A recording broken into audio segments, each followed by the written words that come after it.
Hey there everybody, this is Lee with Creative Two-Time Mom, and this is my introduction video for the 2016-2017 Virtual Homeschool Co-op.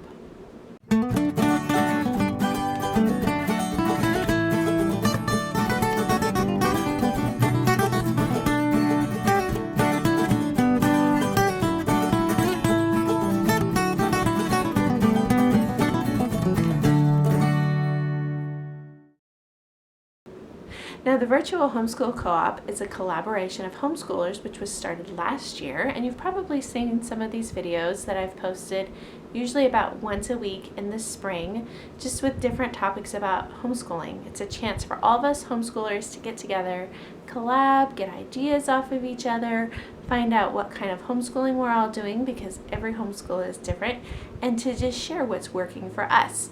So this is my introduction for the new school year. We've been in school for about 4 weeks now, and I feel like just this week everything has hit me. Dance started this week. All the kids' activities have kind of hit full swing. School is in full swing, and you guys know I added a kindergartner this year, so now I've got 3, and all of a sudden I'm like, whoa, hang on a minute, am I sure homeschooling is for me?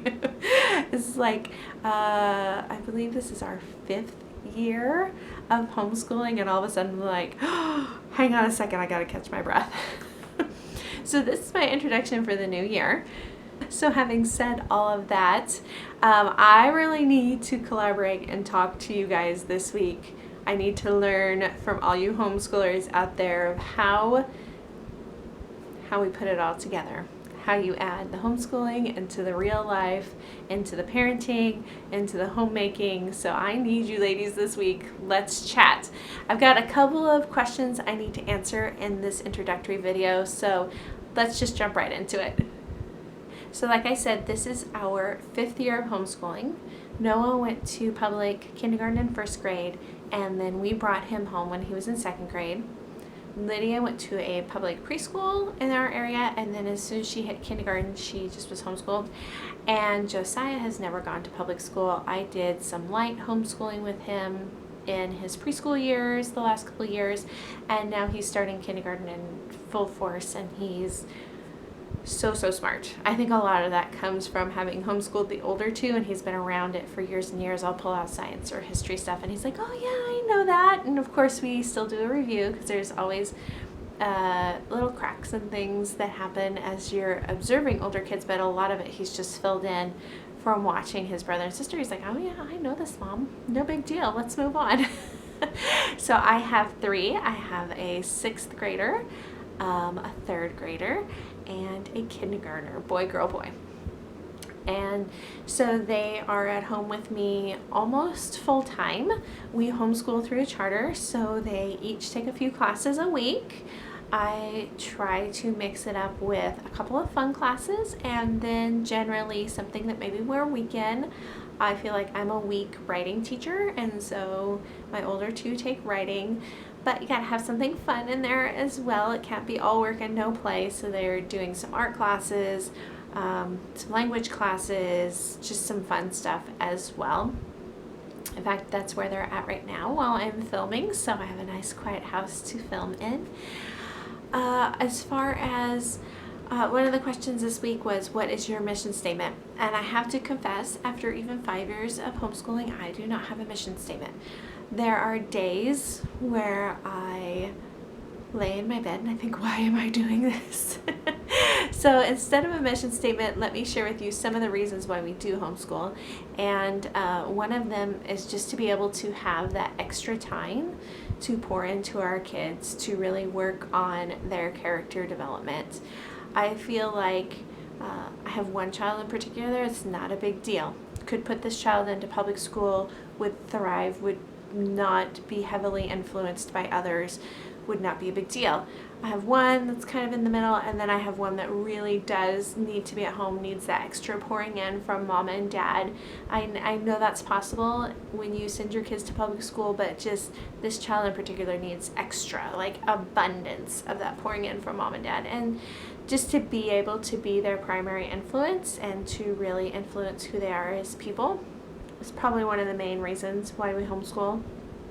Another reason why we homeschool is to be able to have the time as a family to really bond. And like I said, I know that that is something that can be accomplished when your kids are going to public school, but I think that it's a lot harder too, especially if you have them involved in extra activities like we do. I feel like I'm still fighting for time, even though I have them with me quite a bit of the day. I'm still fighting for time to actually build that bond and that connection. And so homeschooling allows us to do that. And also academics. My daughter has a late birthday. She has a Christmas birthday. So she was extremely ready for school when it finally came time. And I feel like if she was in a public school, particularly her in particular, would not do as well because she would be held back with her age peers, whereas she's academically so far ahead. I don't want to hold her back. I want to continue to allow her to grow. Really, all of my kids are in that situation, but her situation is particularly highlighted and unique in that she would almost need to be with her age because of her maturity in a way, just because she's young. She's in 3rd grade, but her academics are so far advanced beyond her chronological age. Oh, that's a hard word to say. That it was a really good option for us to homeschool. What is my approach? We're kind of all over the board. If you have been following me on the blog, I list a book list every month of the things that I've read, and over the summer I was really trying to take in a lot of just philosophy of education. And I thought, I've been doing this for 4 years, but what is really my educational philosophy? So I've been reading a lot across the broad spectrum, from unschooling to classical to unit studies to everything, to get them straight in my mind of like, well, what are we really? And I would say that we're very eclectic, probably with a little bit of an emphasis on classical. We do a lot of textbook stuff, and I'm trying to move away from that and branch out. It's a little tough when I'm trying to align everything with the standards set by our charter, but I'm trying to move beyond the textbooks because I really feel like that's where my kids learn the best. But I do want to give them just a very foundational education, and I guess that's where our classical approach comes in. You memorize when you're young, and then when it becomes more age appropriate, then you do some analyzing, and then when it becomes more age appropriate, then you do some like asserting of your own opinion.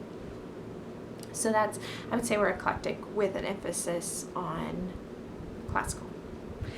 And the last question, I believe this is the last question. Where are you? Because I know for some people out there, it's fun to identify. I do this too. It's fun to watch other homeschoolers and identify with them of like, oh yeah, that's a couple of hours from us. Not to still be really careful of safety purposes, but to know like we're in a similar part of the country. We have similar experiences. We have similar approaches to the seasons, because my seasons could be very different from your seasons. To know about laws and way to work together to make your homeschool legal. Sometimes it's just really nice to know where people are at. So we are in California, which is a huge state if you've never been here. We are in Northern California. We are actually north of Sacramento. We have family in Sacramento that we go visit quite a bit, but we are north of there, and so I feel like we have the best of all worlds. We are a few hours from the beach. We are an hour from being able to camp in the middle of nowhere. We are surrounded by volcanoes, which is really cool if you're studying geology. We have a couple of lakes, and yet we are still very conveniently located to be able to go see family and to take advantage of a lot of the things that California has to offer. So I feel like we've been really blessed by where we are, and you guys will see a lot of that in our field trip vlogs. Particularly, I try to vlog on those days so you guys can see what we're experiencing out in the world and what we're enjoying, because I feel like we live in a really great area of the world. So that's my introduction for this new school year. Hi, if you're visiting for the first time, I know that's a lot to take in. I'm hoping you'll hit the subscribe button and join us on our homeschooling journey, because I love sharing with you guys what we're doing as a family, what we're learning, how we're growing, how I'm growing as a parent, because that is constantly my home education. And we'll see you guys in our next video. Bye guys.